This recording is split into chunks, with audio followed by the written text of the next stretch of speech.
مرة أشاهد الصرامي متحفظ، واحد من اللي يتابعونا ونشرب متابعتهم الحلقة. شلون؟ في واحد، تسمعني أستاذ سعود ولا لا؟ إيه أسمعك. طيب، يقول المتابع اسمه وليد اللي رحب فيه، يقول أول مرة أشاهد الصرامي متحفظ. يعني والله أنا أول شيء أهنيه إنه شاف سعود الصرامي.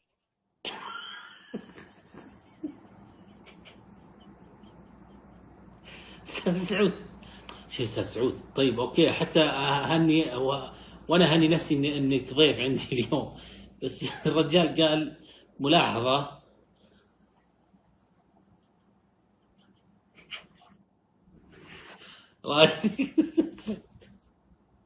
الله يهديك أستاذ سعود، يا أستاذ سعود.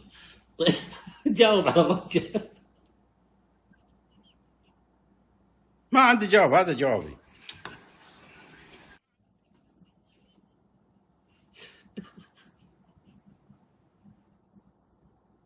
الله يهديك أستاذ سعود.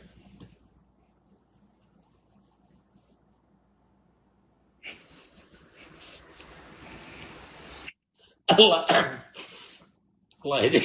نكمل حلقة أستاذ سعود. الرجل يقول أول مرة أشوف متحفظ. طيب شوف، أنا عيوني مدمعة الحين، يحسبوني الناس لا أبكي ولا هذا من الضحك. أستاذ سعود، أنت ربي ما شاء الله أعطاك القبول وخفة الدم والحضور الجميل. الرجل الحين يقول لك أول مرة أشوف متحفظ، تجي تقول أنا أهنيه إنه يشوف أستاذ سعود الصامي. هذه لغة استعلاء شوي أستاذ سعود، معليش، هذا جمهور ونقدرهم، يعني شوف في ناس رجل. ف يعني حاشا لله أعلم.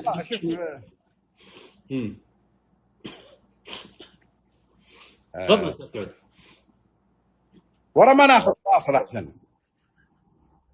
طيب خلينا ناخذ فاصل لأن باقي وقت الحلقة فقط 10 دقائق. إيه خلنا ناخذ فاصل أحسن.